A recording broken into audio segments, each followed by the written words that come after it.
Julen Lopetegui has been a little bit cheeky, in a good way. A little bit sneaky. Good sneakiness. Nothing wrong with good sneakiness. In the post-match press conference, after the 3-1 loss to Manchester City, he was asked a really benign question.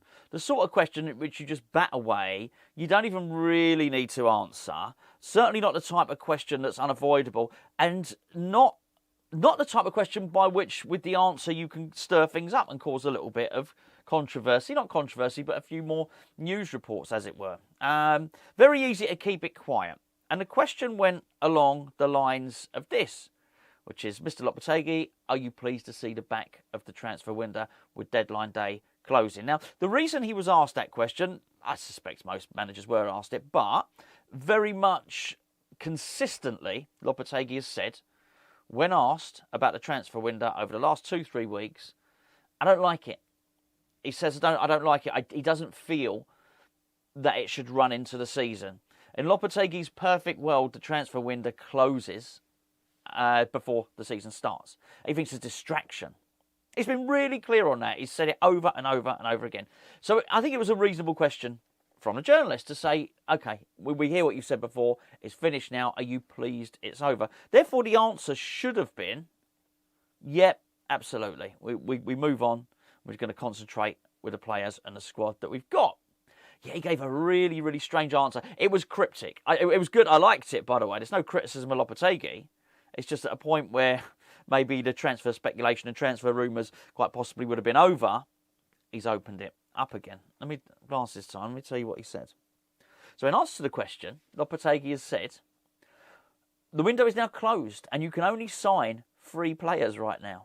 3 as in F-R-E-E, not sign 3 players. You can only sign basically players that are on a free contract or are out of contract. He says, OK, look, we have to focus on the squad. That's it. This window is closed and you can only sign 3 players now. I mean, you don't need me to bloody translate it for you. You're all intelligent enough. He's saying, look, we can't buy players from clubs, but we can sign Bosmans. We can sign players that are not registered with clubs. Why would you say that? Why would you say that if you weren't intending on doing something about it? And it came off the back of an earlier story which said West Ham are still on the lookout for reinforcements. Now, as I mentioned yesterday, I quite liked what I saw for a lot of yesterday. I think there are issues. I think we're starting slowly. I should say starting slowly. We had a brilliant first 4 minutes, but generally we're starting games slowly. I think it's taken too long for Mohamed Kudus to get into the game, and there's some other little bits and pieces which I think remain. But I felt yesterday the positives far outweighed the negatives. And there was certainly... You don't always have belief when you're watching West Ham play, particularly against the bigger clubs. There was definitely a point in the second half where I believed that we could get a draw. Not would. We could get a draw. I stopped myself then. But there were still some holes in the squad. One of the other things Lopetegui said very early on, I want 2 players for every position. Now, I think there's nothing wrong with aiming to do that and just falling a little bit short, but that was his aim.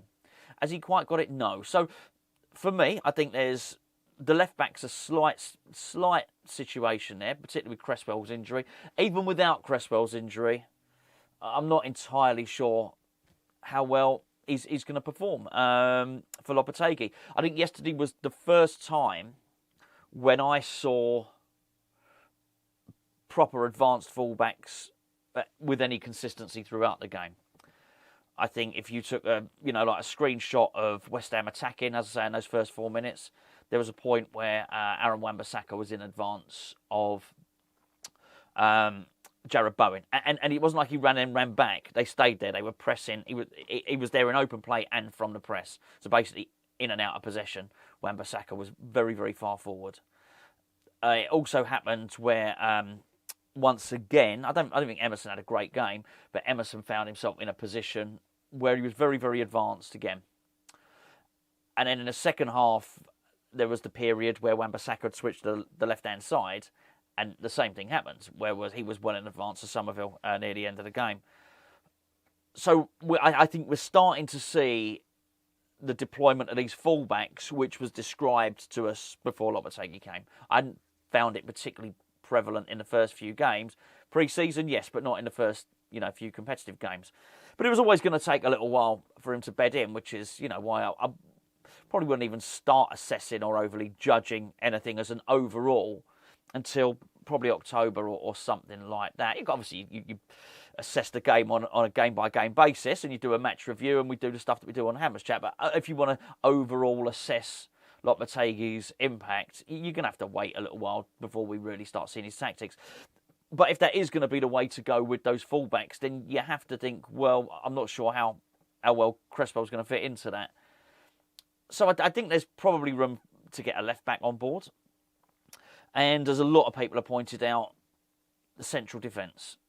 It depends how you look at it. If you're not including Casey, then I guess we don't have four centre-backs.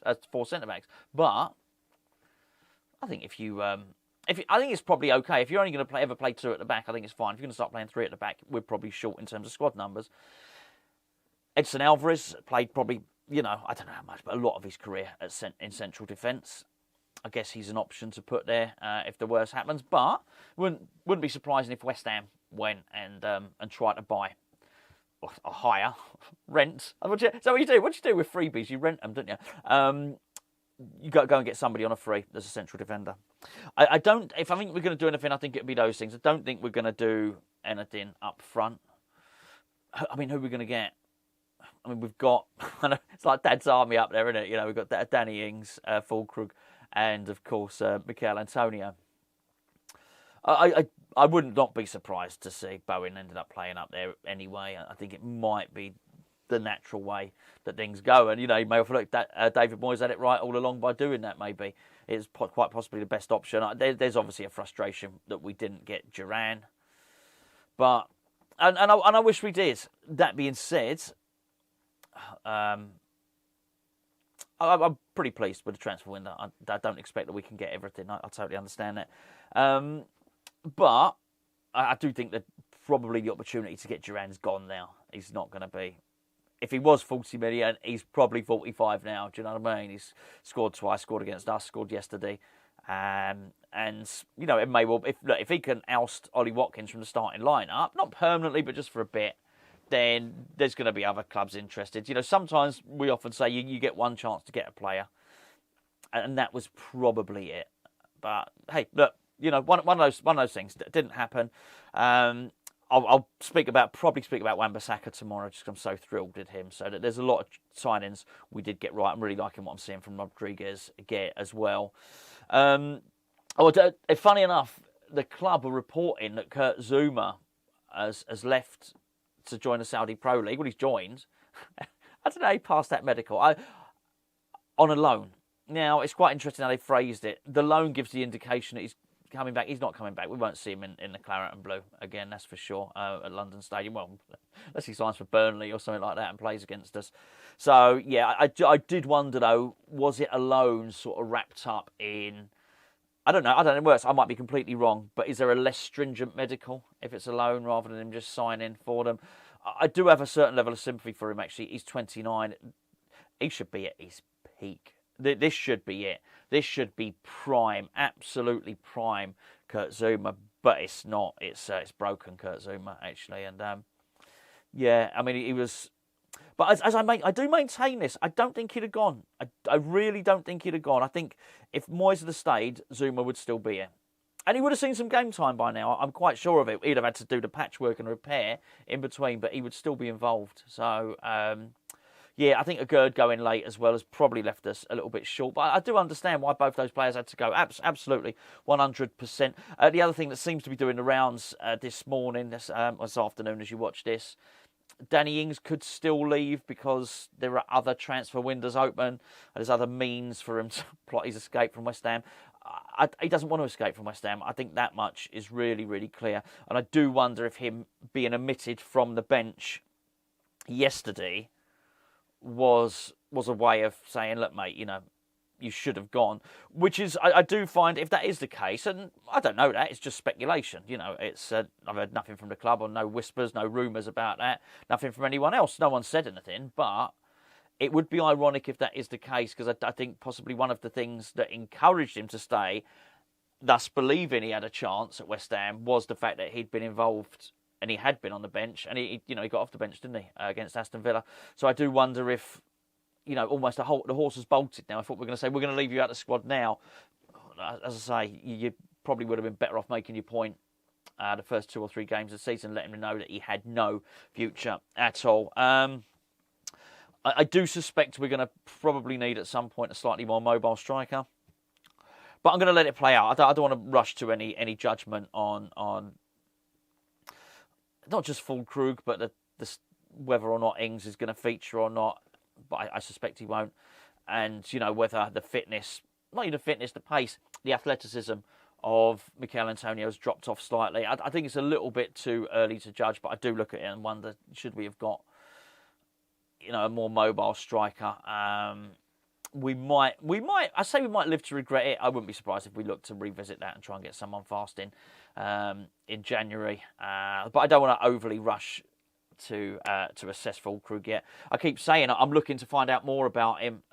I'm seeing such small snippets, of him at the moment. It'd be interesting to see 2 or 3 games where he starts, where he can develop relationships with other players. But hey, well, we'll talk about that more. We got. I hate this transfer, not the transfer window. I hate this international break. Honestly, absolute killer. So we've got lots to talk about. So we'll be coming up with all sorts of creative ideas over on Hammers Chat. So yeah, stay tuned, and I will be back tomorrow, probably with a lavish praise of Aaron Wan-Bissaka. But before we do that tomorrow, we're going to have our player ratings over on Patreon.